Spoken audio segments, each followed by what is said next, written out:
War zone में reporting करना कोई आसान नहीं होता। कब कहां से रॉकेट आ जाए या कोई मिसफायर कर जाए ये कहा नहीं जा सकता। वैसे आज जब इजराइल के पीएम बेंजामिन नेतन्याहू और अमेरिकी राष्ट्रपति मिले, दोनों में बातचीत हुई, उसमें गाजा के अस्पताल पर हुए रॉकेट हमले का मुद्दा भी शामिल था। इसमें करीब 500 लोगों की जान चली गई। हमास और फिलिस्तीन ने इजराइल डिफेंस फोर्सेस को इसके लिए जिम्मेदार बता दिया, लेकिन इजराइल ने तुरंत वीडियो और ऑडियो सबूत पेश कर दिए। कौन सच्चा है कौन झूठा ये फिलहाल कहा नहीं जा सकता, लेकिन सैकड़ों लोगों की जान तो चली गई और इन जानों के जाने की पड़ताल करना बेहद जरूरी है और हमने की भी।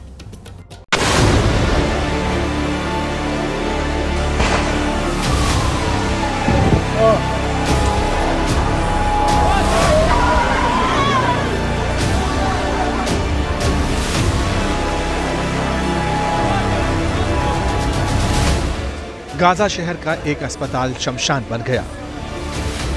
एक दो नहीं, करीब 500 लोग मौत के घाट उतार दिए गए।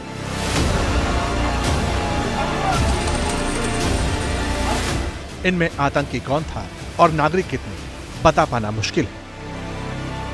अस्पताल में मातम है, दर्द है, पीड़ितों की सिसकियां हैं और कभी ना भरने वाले जख्म। गाजा के बाशिंदों को इस तरह के रॉकेट अटैक झेलने की आदत है, लेकिन मंगलवार शाम जो कुछ हुआ वो रूह कपाने वाला था।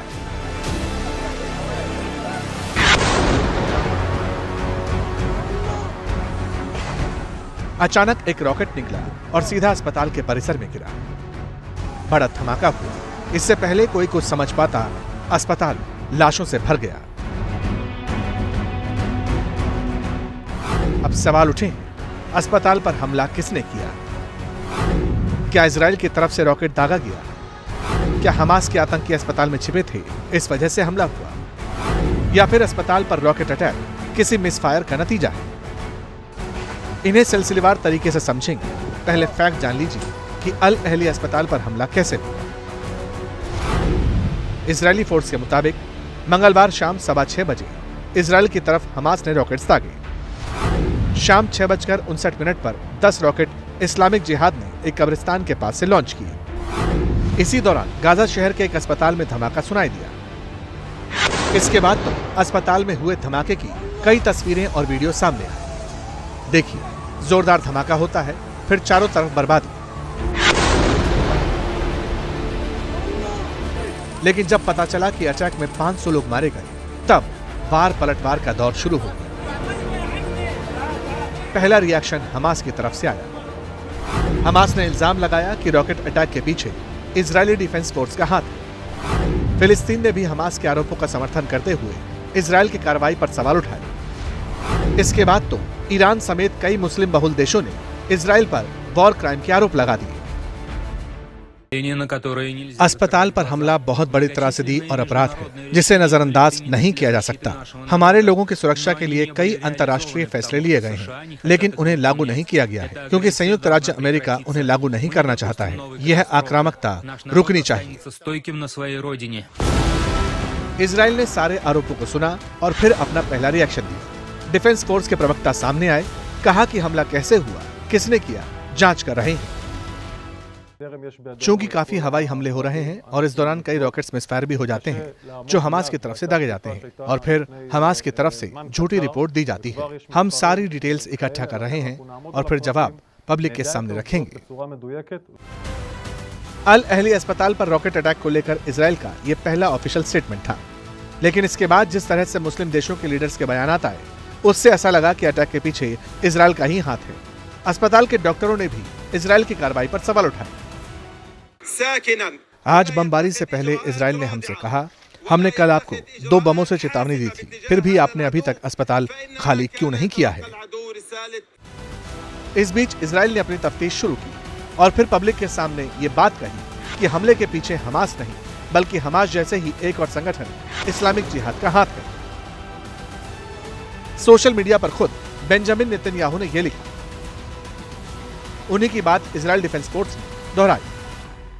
खुफिया जानकारी के मुताबिक हमें पता चला है कि ये इजराइल पर एक नाकाम हमला था जो अस्पताल की तरफ गिरा। इसके लिए इस्लामिक जिहाद जिम्मेदार है।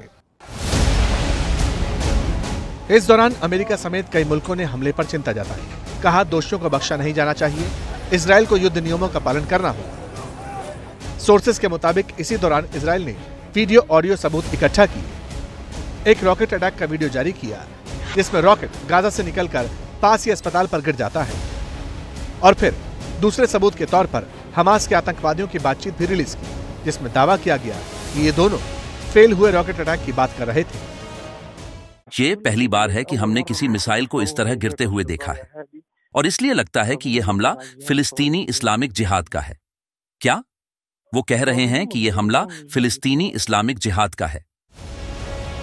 इजराइल डिफेंस फोर्सेस ने कुछ मीडिया रिपोर्ट्स को भी शेयर किया जिसमें वो गाजा की तरफ से छोड़े गए रॉकेट के वीडियो दिखा रहे थे जिसमें एक रॉकेट नाकाम होने की बात कही गई। लेकिन कई लोग अब भी सवाल पूछते हैं।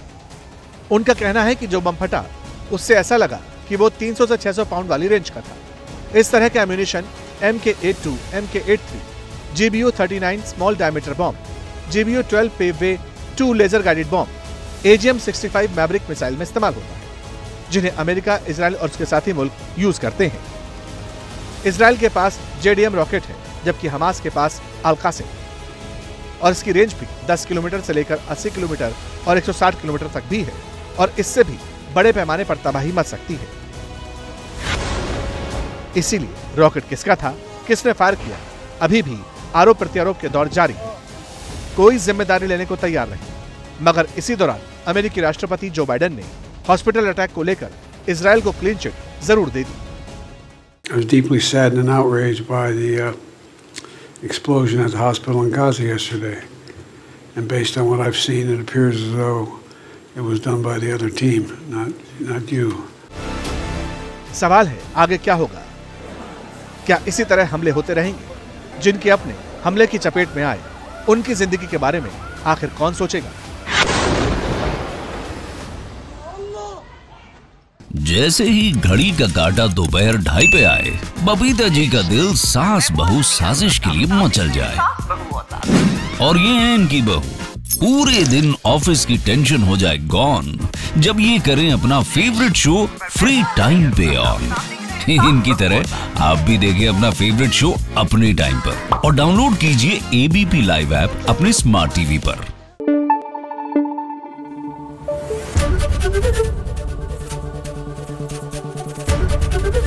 ABP न्यूज आपको रखे आगे।